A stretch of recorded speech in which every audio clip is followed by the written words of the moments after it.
Alright guys, so super exciting morning today. We had two action cameras announced. First at 5 a.m. was the DJI Osmo Action 3, followed by GoPro Hero 11 Black, announced an hour later at 6 a.m.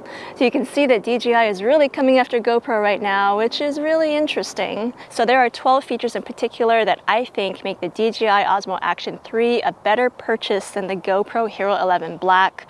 So we're going to talk about it in this video.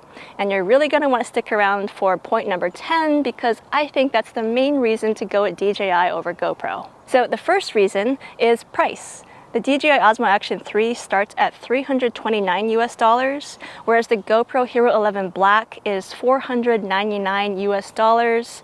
Slightly less if you get the GoPro subscription, but overall GoPro is still the more expensive camera here. Point number 2, the Osmo Action 3, like the GoPro and the very first Osmo Action, has dual LCD screens, one on the front and one on the back. But the biggest difference now is that that front screen is also a touch screen, which is a huge advantage. And that's something that we've wanted on the GoPro for a long time. And as far as I can tell, the Hero 11 Black still does not have a front-facing screen that is a touch screen. Number 3, the Osmo Action 3 does not have a 3.5mm microphone jack. Neither does the GoPro, by the way. But the nice thing about the Osmo Action is that now you can use your USBC type microphones, plug it directly into the camera, and be able to use them.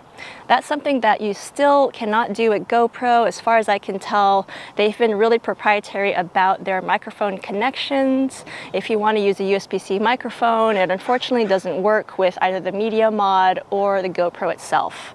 So if you want to use your external microphones with USB-C type, then really nice to be able to do that with the Osmo Action 3, especially if you have that DJI wireless mic, which we've talked about. That's our go-to microphone. And so that one, you can plug the receiver directly into the Osmo Action 3 and have a dual channel wireless microphone, which is really awesome and something that we've wanted to see on GoPro for a long time and still have not gotten it. Reason number 4 to go with the Osmo Action 3 over the Hero 11 Black is the quick switch button that you find on the Osmo Action. So that was present on the original version of the camera, and that just allows you to cycle through your quick settings without having to fiddle with the touchscreen.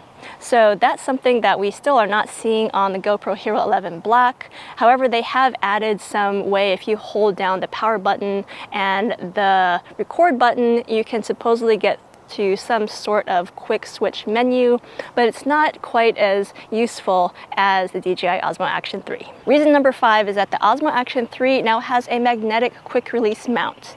So this is very similar to the DJI Action 2, which by the way is not sunsetted. You can still buy that camera. I think that the Osmo Action 3 and the Action 2 are meant to coexist because they are such different cameras. But the nice thing about the Action 2 that I really liked was that magnetic quick mount. And so it allowed you to easily take the camera on and off the mount without having to deal with the GoPro thumb screw. And so having that magnetic quick mount on the new Osmo Action 3 is really nice. One downside might be that you would have to purchase more of those magnetic mounts and put them on your different mounts in order to, make that camera interchangeable. But I still really love it, and it looks really strong from the get-go, but again, we'll have to see what the durability is like. But overall, I like any kind of quick release that makes it easier to mount and unmount my camera. Reason number 6, the Osmo Action 3 now has super quick charging if you use their 30-watt charger, which is sold separately. So now with the quick charger, you can get up to 80% battery in 18 minutes or fully charge the whole device in 50 minutes. So GoPro did release a new Enduro battery, and that is giving us a little bit extra battery time as well as a faster charging time. You can now get a full charge in 120 minutes, but that kind of pales in comparison to DJI's 50 minutes for a full charge. And that leads me on to point number 7, which is that the DJI Osmo Action 3 has a new Extreme battery, which is set to compete with GoPro's newer Enduro battery. And with that Extreme battery, you're going to get 160 minutes total of battery life on a full charge compared to 120 minutes with the GoPro Enduro battery. Reason number 8 is that the DJI Osmo Action 3 is actually more waterproof than the GoPro without an additional protective housing. So by itself, the Osmo Action 3 is waterproof up to 16 meters compared to 10 meters for the Hero 11 Black. Point number 9. This one is getting pretty interesting because now DJI is claiming that the new Osmo Action 3 is the most cold-resistant action camera on the market, which is a pretty bold claim, but here's why. The new Osmo Action 3 can operate in up to -4 degrees Fahrenheit and will last up to 150 minutes, compared to GoPro, which can operate in temperatures as low as 14 degrees Fahrenheit and will last up to 115 minutes. So pretty good news for all of you people out there that use your action cameras in the snow or in colder temperatures. You might want to go with DJI for this one. All right, and reason number 10, which is the most important reason to me, is that the Osmo Action 3 should not have any freezing bugs or crashing bugs. Now, this is something that they're not really claiming, and I don't really have any evidence to back it up, but it's just based on past experience with the Osmo Action camera, the original, as well as the newer Action 2. All of my DJI products that I've used have never had any freezing or crashing problems, never any lost footage, and that's something that I have not been able to say about GoPro. They've been having those issues ever since we converted over with the Hero 7 Black. There's always been freezing or just some kind of issue when using that camera.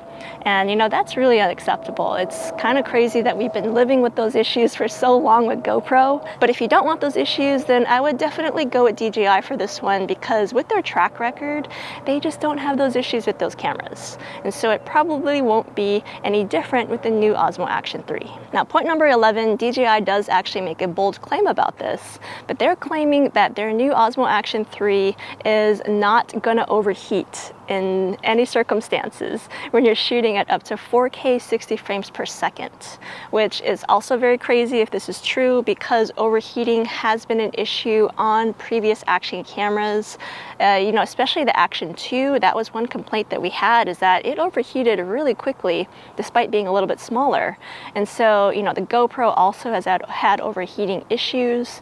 And so if overheating is something that has really plagued you when using action cameras, then that might be a reason to go with the Osmo Action 3 on this one. And the final reason to go with DJI over GoPro is related to the app. So with the GoPro app, you can connect it to the camera and be able to get a preview of your scene before you start recording. The moment you hit that record button, your preview goes away and you can't see what you're filming with your camera, which is a fairly recent problem. You know, with some of the older GoPros, it was not an issue, but as of like the Hero 10, maybe even the Hero 9, it became a sudden issue and there's not been a fix for it. And with the Hero 11 Black, that's still the case. Now with the DJI Osmo Action 3, you can connect that to the DJI Mimo app, and as far as I can tell, there's not any restriction to previewing your footage even when you're filming. So there you have it, 12 reasons to go with the DJI Osmo Action 3 over the GoPro Hero 11 Black. Let me know what you guys think in the comments below, if it's worth going with DJI over GoPro on this one. I honestly am torn. I mean, I ordered both cameras. I will be testing them both. Lots more testing footage on the way. But, you know, based on specs alone, I'm really torn because I love the higher resolution and some of the newer features that we're seeing on the GoPro Hero 11 Black. But there are still some issues that GoPro did not address, such as the front screen being a touch screen, being able to add a microphone without using the media mod, and just things like that DJI has really taken into account, and they really went after GoPro on that one. So let me know in the comments below which of these two cameras that you would buy.